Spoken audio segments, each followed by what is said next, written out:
Hello, and a very warm welcome back to the Kellogg Garden channel. I'm your host, Resh Gala, a kitchen garden consultant from New Jersey, Growing Zone 6B. In today's episode, I'm going to show you how to grow microgreens from seed to harvest in 1 week. But before we get started, I would love for you to subscribe to our channel and hit the notification bell so you don't miss another great gardening video from Kellogg Garden again. So let's get started. So, what exactly are microgreens? Well, as you can see right here, microgreens are essentially seedlings that are harvested at a very young stage, pretty much when they're at the cotyledon stage, and they're considered superfoods by many because they're packed with nutrients like vitamins and minerals and are very good for you. Now, you might ask me, what kind of microgreens can I grow at home? And right here, the ones that I'm growing are the basic salad microgreens, which consists of a mix of broccoli, kale, and radish seeds. So these are packed with nutrients. And some of the other ones that are really popular are peas. People love pea shoots as well, and they're consumed when they're about 2 to 3 inches tall. And basil is another popular one. You can just snip that off and put it in a nice caprese salad or a tomato mozzarella salad in the midst of winter and still have a taste of summer.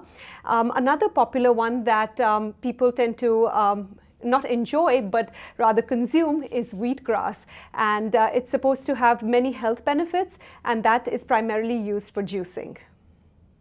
Now for the fun part, let's grow some microgreens.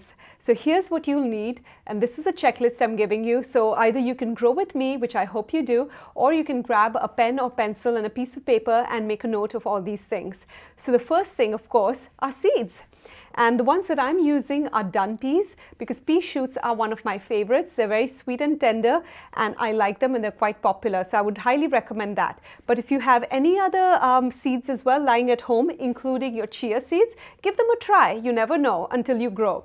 So you need seeds. The second thing is some growing medium. Now here what I've done is I've just used some plain old seed starting mix that has been pre-moistened with some water. Now you don't want it to be soaking wet, you just want it to be like a brownie consistency. So I would highly recommend getting some sort of a container that you mix it in, pre-moisten it, and then transfer it into your final container. The next thing, of course, are containers, and here you can get highly creative.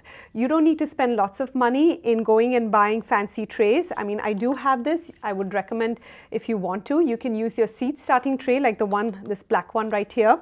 However, in this instance with the microgreens, all I used was an 8-inch foil pan, and I just poked some holes at the bottom. You can just use a pencil and just go.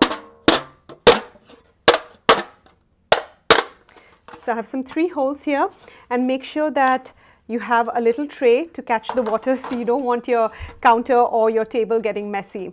So you can use that. Another option is to use and recycle your containers in which you buy fruits like strawberries and blueberries, and they already have some holes at the bottom. Now holes are not a necessity because you're harvesting your microgreens so quickly in a week. So it's not a must. You can always water with a spray bottle, but if you do have them, that's okay. Just make sure you have something at the bottom to catch the soil and the water if it does drain out. So you have your containers, you have your seeds, you have your soil. Now the last thing that you might need are some grow lights. Now this is optional. You don't have to have them, but I would recommend that you do because I like my microgreens a little bit thick and bushy. But even if you put them by a windowsill and catch some good sunlight, they might be a little bit leggy, but you're harvesting them at a very young stage, so it's not really going to matter. So now that we have all our supplies, we have our seeds, we have our soil, we have our containers, let's get started. So here it is. I'm just taking a little container and I'm going to fill it up with some of my seed starting mix. Now one of the things I forgot to mention is that you can totally use coconut coir as well. The thing is, ideally you just want to use whatever is cheaper. It doesn't matter. I'm just using what I have. I have some seed starting mix, so that's what I'm using, but you can use coco coir as well. Just avoid using potting mix or your garden soil because that might be too heavy for the plants, and they might also catch some disease, so that's not ideal and recommended. So here you can see I have just filled up my tray with some pre-moistened seed starting mix.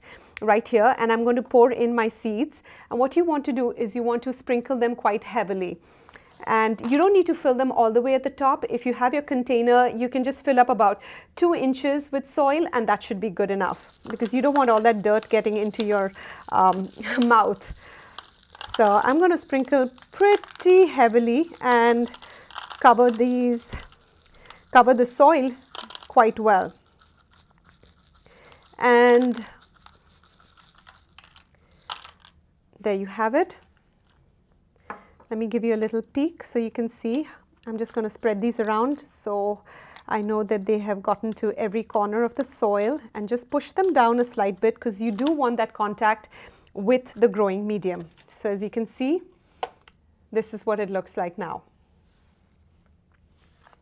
And now all I'm going to do is cover it with some soil again, or rather seed starting mix. So I know it looks a little bit like a baking or a cooking show, which it might be in a week once you have your microgreens ready. Now you just want to cover, just not too heavily, just about the top, I would say half an inch or so with soil, and make sure you press it down lightly so there's some good contact of the seeds with the seed starting mix or the soil. And there you have what looks like a brownie mix ready to go into the oven, except all you're going to do is you're going to cover this. Now if I had multiple trays, I would just stack them one on top of the other, like so. You have another tray, you would just put it on top and let that pressure be, it's fine. And you want to check daily for germination, and once you have significant amount of germination, that's when you take them off and hit them with the grow lights. And usually in this case, I've seen in most plants, it's typically on day 3 is when there is significant amount of germination. If you find that your soil is drying out very fast, then feel free to take a spray bottle and spray it with some water on top. And when you have a lot of plants and they've grown pretty big, like this one right here, you can just take a tray, a shallow tray like this, like what you do when you seed start for your tomato plants, for example. Fill it with water and have your trays sit in them for an hour or so, so they can suck up all that moisture and the roots are nourished as well. So it's that easy. That's all I have to do. I'm just going to leave these. Maybe I can even leave them right here and wait for a week. And peas might take a little bit longer, maybe about 10 to 11 days. But if you're growing kale or your other brassicas, broccoli, radish, you should be able to harvest in definitely a week. And I hope you give it a try. All right, so let's tackle some commonly asked questions about growing microgreens. Number 1. How do I know when to water my microgreens? And it is quite easy. All you have to do is lift up the tray in which your microgreens is growing. If it feels extremely lightweight, it means it's time to water. If it doesn't, then just let it be. The way to water is either using a spray bottle, or if you have holes punched at the bottom of your tray or your pan in which your microgreens are growing, then just place the microgreens tray in another tray that has been filled with water, and then the soil will just suck up the moisture and nourish the roots. A second question that I get asked very often is, once I harvest my microgreens, will they grow back? The unfortunate answer is no, they won't. And the reason being, when you harvest them, you're actually cutting them below the growing tip, and therefore the microgreens are not going to grow back.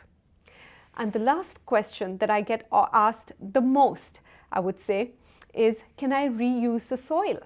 I wish I could say yes, but unfortunately you cannot reuse the soil. And the reason is because when growing microgreens, you sprinkle seeds very heavily on top of your soil or your growing medium, and so they tend to become very root bound very quickly. As you can see, let me see if I can gently raise these. The roots are quite tangled up. Can you see that right here?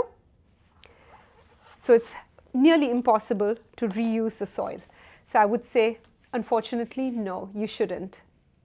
So now that you've grown your microgreens, what are you going to do with them? Well, one of my favorite ways is to put them in smoothies or green juices. They're superfood, right? Packed with nutrients, so why not? Another popular way is, of course, to sprinkle them on your salads and pizzas as well. So my kids love doing that. I just get a whole tray, put it on our dinner table, and have the kids use a scissor and harvest it. So the easiest way, let's do it right now. And these have been growing for a week, so they're ready to harvest. You can have them grow a little longer too, that's not a problem, but this is at a good stage. So all you do is just place them over the tray and then snip and give them sort of a haircut. And kids love doing this too, so I would highly encourage you to have them get involved when you're growing microgreens at home. And lastly, I just wanted to recap as to how you can grow your microgreens. The only thing that you need, some seeds, a growing medium, containers, and of course grow lights are optional. So I hope you give this a try, and if you do, I would love to hear from you in your comments below. This is it for today. I hope to see you again soon. Don't forget again to subscribe to the Kellogg Garden channel, and this is Resh Gala signing off. See you next time. Bye-bye.